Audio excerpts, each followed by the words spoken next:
In any case, there is no Trump family crest. But there is a crest that was on the wall at Mar-a-Lago when Trump bought Mar-a-Lago, when he bought that house in Florida in the 1980s. And it is somebody else's family crest. It's the family crest of the ex-husband of the lady who built that house. His name was Davies. His family was originally from Wales, and he actually had an official family crest, and that was it.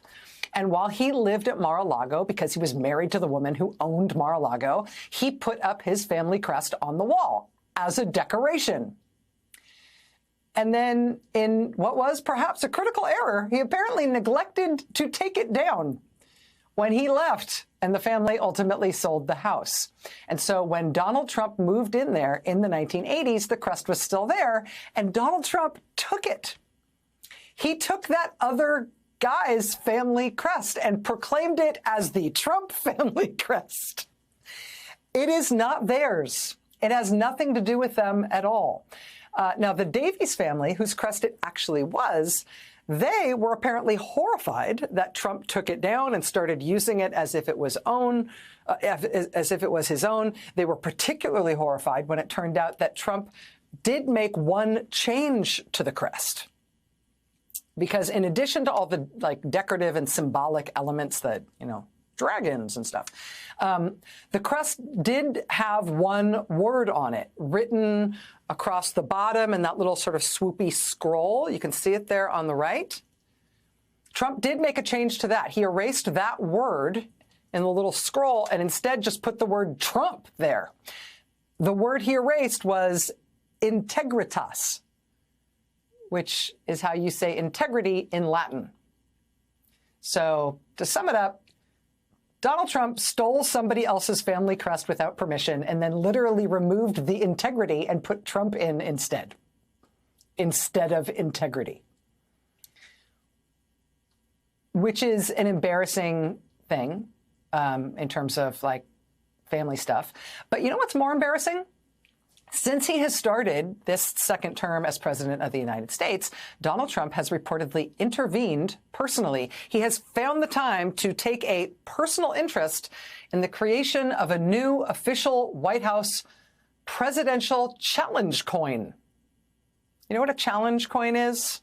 When the military was the only institution that had challenge coins, they were like a pretty sober and important thing. They were a real sign of respect.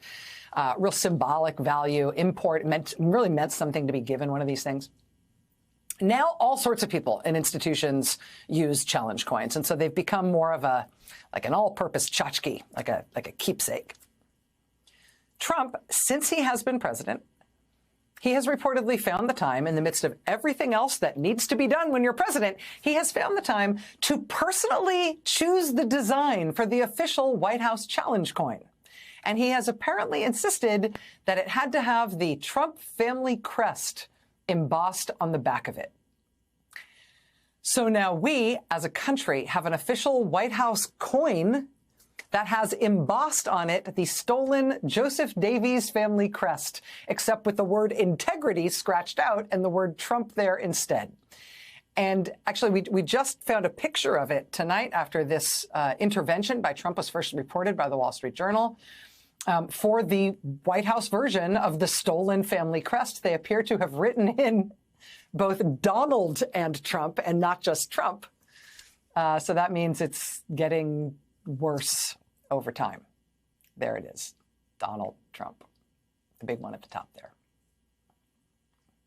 Yeah, that's not your family crest.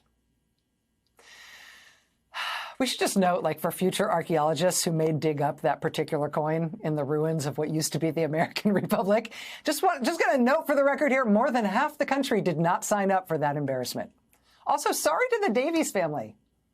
Sorry about your crest. A good remember to take all your stuff and change the locks when you move out. You never know who's coming in behind you or what kind of morals they might have. So that's embarrassing. Do you know what the BRICS nations are? The BRICS organization of countries? It's an intergovernmental organization of countries. And there's all different kinds of these intergovernmental organizations. There's like the G7 and the G20, and there's, OPEC and the African Union and the Arab League. There's also another one of these groups, the intergovernmental group, that's called BRICS, and they meet every year. And last week, President Trump was sitting in the Oval Office. He was talking to reporters for some reason about how mad he was at Spain. He was explaining to reporters that he thought Spain was terrible. Spain should be ashamed of itself. Spain is bad. He said to reporters, quote, "They are a BRICS nation. Spain. You know what a BRICS nation is? You'll figure it out.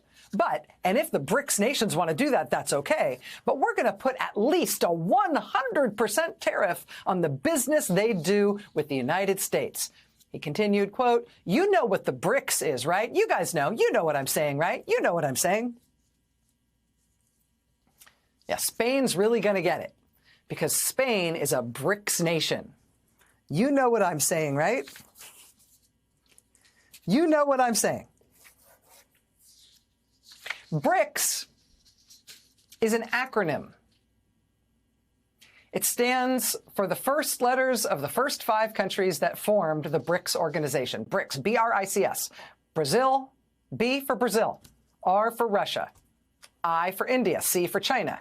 S, S. What does the S stand for? Does it stand for Spain? No, it does not. The S in BRICS stands for South Africa, not Spain, because South Africa, not Spain, is the S in BRICS, and Spain is not a BRICS country. And that kind of a mistake is okay if you're a 5th grader and this is the question in which you flunk your geography quiz. But when you are the President of the United States sitting there in the Oval Office and ranting about one of our close allies saying they're really going to get it, they're going to get 100% tariff because they're a BRICS country. Go look it up. You know what I mean. And he is just factually wrong about that. And they are not a BRICS country at all. When you are not a 5th grader and you're the President of the United States and you do something like that, that is a lot of things. It's embarrassing to yourself if you're capable of that. It's also just embarrassing to us as a country that you are the president, making mistakes like that. I mean, like us having an official White House challenge coin with his fake stolen family crest on it is embarrassing. Him with the whole BRICS rant about Spain, which is not a BRICS country, that is also embarrassing. Just before he issued blanket pardons to everybody who participated in the attack on the U.S. Congress and assaults on police officers on January 6th, Donald Trump, you might remember, said at a press conference that he thought Hezbollah might have been behind the attack on the Capitol. Which is what? He said out loud, Hezbollah did January 6th, and we really need to look into it. Okay. Now, today, he says that the way Hamas has been able to make bombs in Gaza is that they made their bombs from condoms they obtained from the U.S. government. They've used them as a method of making bombs. There is no factual basis for the claim that the U.S. government sent condoms to Hamas in Gaza. But even aside from that, how do you think he thinks you make a bomb? And what part of the bomb includes condom? How do you think he thinks you turn a condom into a bomb? He is the President of the United States. Imagine how the rest of the world is laughing at us about him, about this stuff he says. He said in a late-night online post a couple of nights ago that the U.S. military had, quote, entered California and turned on the water. Enjoy the water, California.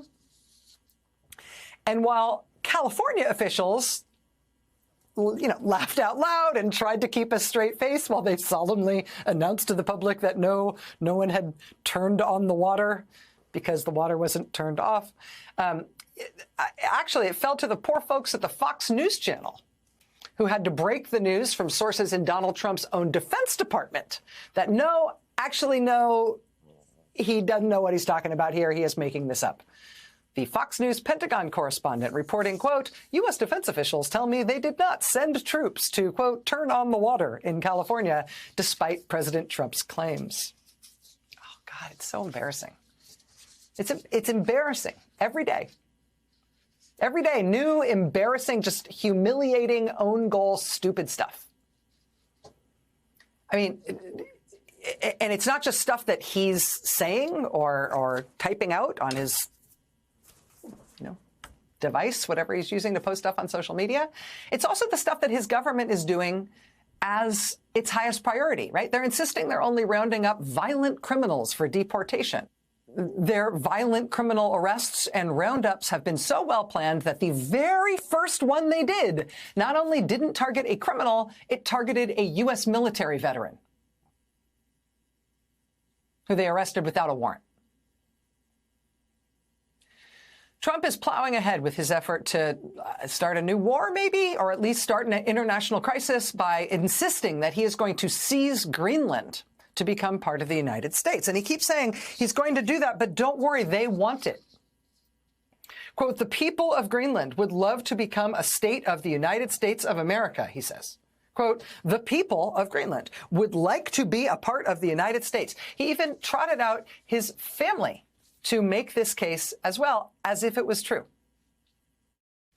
Did the people there that you spoke with and interacted with, did they seem interested in the idea of getting closer to the United States and maybe being liberated from Denmark, who's had control of Greenland for the last 200 years?